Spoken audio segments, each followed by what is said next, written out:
Hey guys, Rob with Next Gen Writer here. So in the previous video, we had done a setup. I had talked about the memory functions of the Chigee AIO-6. We have onboard or embedded multimedia card memory, and then we have the SD card. So what I did subsequent to that video is I put in the SD card. I have a 128 gig card in here, and then I fired it off and I just let it record. And we'll go into storage. And what I want to point out is it never really filled the card. I think I saw it as high as maybe 111, and then it would start deleting for the overwrite. And like just a few minutes ago, I powered it up this morning, started the recorder. It was at like 108, and then I saw it drop down to 107. So it's not going to be using the full card. But you can see when the card's in, we don't really have any writing to the eMMC or internal memory. So what we're going to do next is we're going to take the card out, and then we're going to take a look at the video on there. I'm pretty sure, I think I'm running 3-minute loops with 1080p 60 frames per second. So we'll see what we have on the card. Okay, so here we are. I have the SD card out of the Chigee AIO-6, and it's inserted in my computer. And now we can browse and take a look at what we have on the SD card. And I'll just show you my observations of what I see. So we have a few folders. The first one is data log. I'm going to open it just briefly and talk about it. There's a maintenance file in here, and then you have all these note files. And what I'll tell you is there's one of these for each video time recording segment. So you don't have one for front and back, but you do have one to match the loop recording that's on the device. Now what I need to do is test further and see what happens if you lock a video, if it locks the data log. I don't know if that happens. But I'm going to do another video on data log because there's just a lot of capability here, and I don't want to conflate it with kind of the basic evaluation of the SD card. So no, this is going to be your telemetry data and note files, and follow along and catch my next video, and I'm going to take a deep dive into this because this is very cool. We'll go back to the root. Next we have what's called a performance folder. And again, a couple of system files that are really useless to us. They're pretty small. We'll switch over to details. They're only a few kilobytes. Nothing really to see here. Next, we have the photo folder. And then those are organized in a front folder and a back folder. I didn't lock any photos, so I don't have anything there to show you. But if you lock the folder, it would be there. And then it does have a lot of these extraneous files .free with a number. Not sure what those are about. I did format this SD card, so everything here is generated basically by me turning the device on and just letting it roll. It wasn't uninterrupted. I did power cycle a couple of times, but basically just recording dash cam for several hours. So I'm not sure quite what those files are about, and then the same thing in the front. But I do know if you were to lock a photo, they would appear in these folders.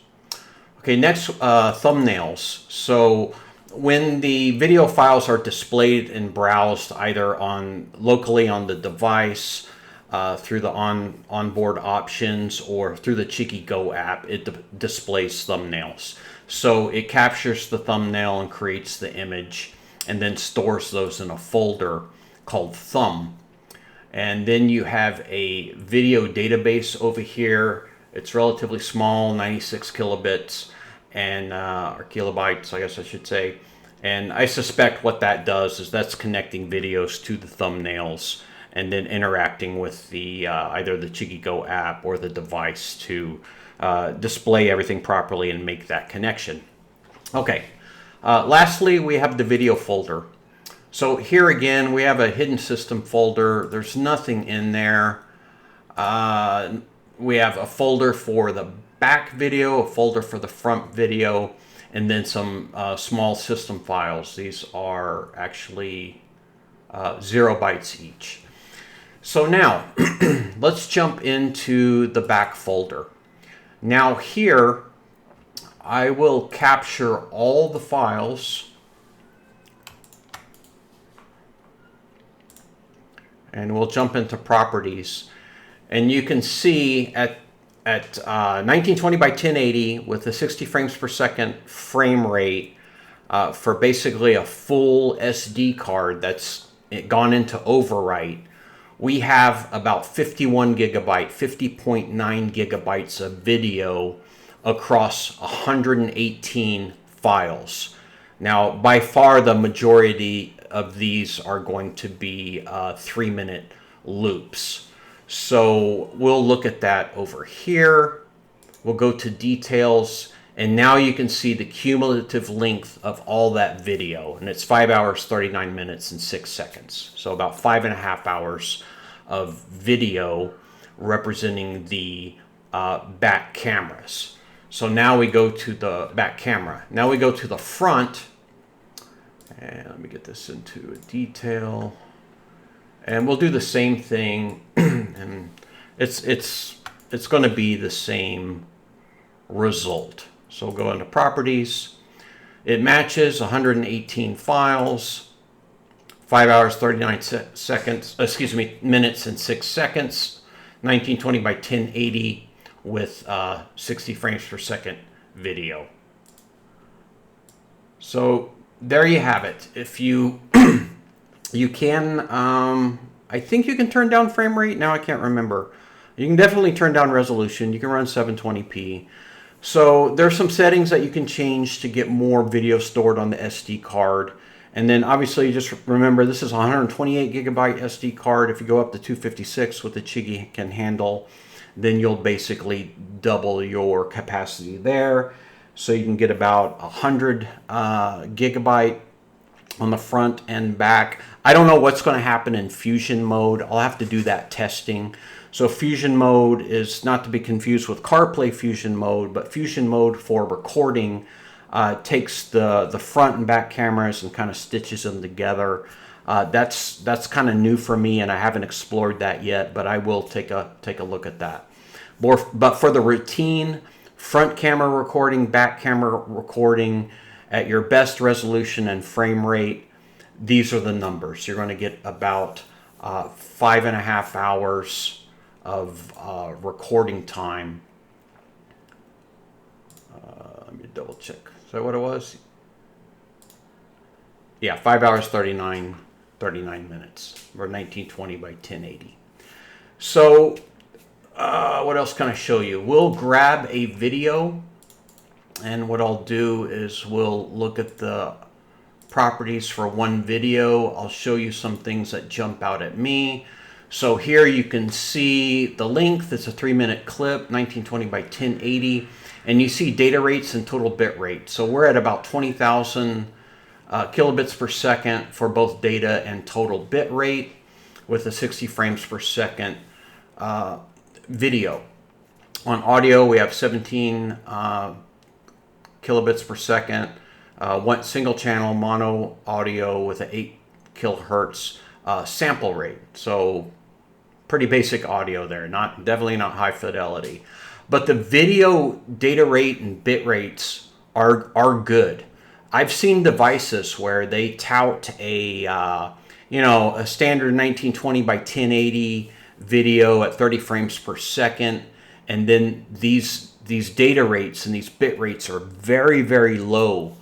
So the encoding performance suffers and the video quality suffers. Now they met that spec, so they can put that nonsense on the box, but the recording quality is poor.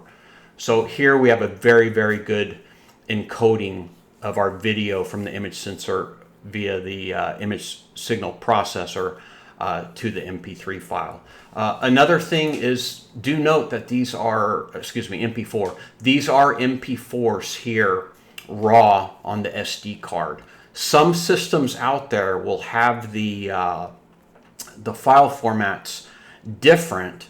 And then when you connect via the app and download it, they'll actually convert to MP4 at that point.